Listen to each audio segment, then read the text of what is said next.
ஹரே கிருஷ்ணா. ஓம் நமோ பகவத்தே வாசுதேவாய. ஹரே கிருஷ்ணா.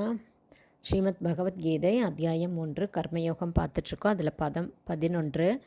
தேவான் பாவயத அனேன தே தேவா பாவயந்து வாக பரஸ்பரம் பாவயந்தக ஸ்ரேயக பரம் அவாப்ஸ்யத.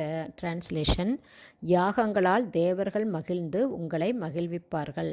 இவ்வாறு ஒருவரையொருவர் மகிழ்வித்து எல்லோரும் நலம் பெறுவீராக என்று பகவான் கூறினார். பர்பட் பை ஷில பிரபாத். ஜெய் ஷில பிரபாத்.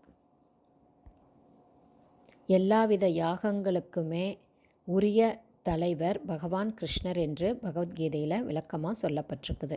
போக்தாராம் யஜ்ஞ தபசாம் சர்வலோக மகேஸ்வரம் அப்படின்னு பகவான் சொல்கிறாரு. எனவே எல்லா யாகங்களுடைய நோக்கமும் பகவானை திருப்திப்படுத்துவது. இப்படிப்பட்ட யாகங்கள் வேதங்களில் கூறியுள்ளபடி முறையாக நடத்தப்பட்டால் வெவ்வேறு துறைக்குரிய தேவர்கள் எல்லோருமே மகிழ்வடைந்து இயற்கை தேவைகளை எல்லாமே இந்த உலகத்திற்கு மனிதர்களுக்கு தங்கு தடையில்லாமல் வழங்குவார்கள். யாகங்களை நடத்துவதில் ஜட தலையில் என்றும் பௌதீக கட்டிலிருந்தும் இறுதியில் விடுதலை கூடியவையான பல உப விளைவுகளும் உள்ளது.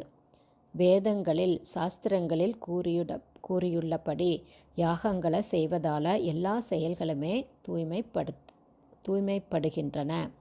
ஆகார சுத்தௌ சர்வசுத்தி சத்வசுத்தௌ த்ருவா ஸ்மிருதேக ஸ்மிருதி லம்பே சர்வ கிரந்தீனாம் விப்ரமோக்ஷக.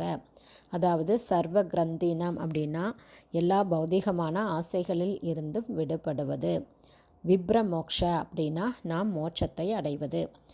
ஸோ இந்த ஸ்லோகத்தில் சொல்லியிருக்கிறபடி யாகங்களை நாம் படிப்படியாக நாம் செய்யும்போது நம்மளுடைய மனது தூய்மை அடைந்து மோட்சத்தை நோக்கி நம்மால் போக முடியும்.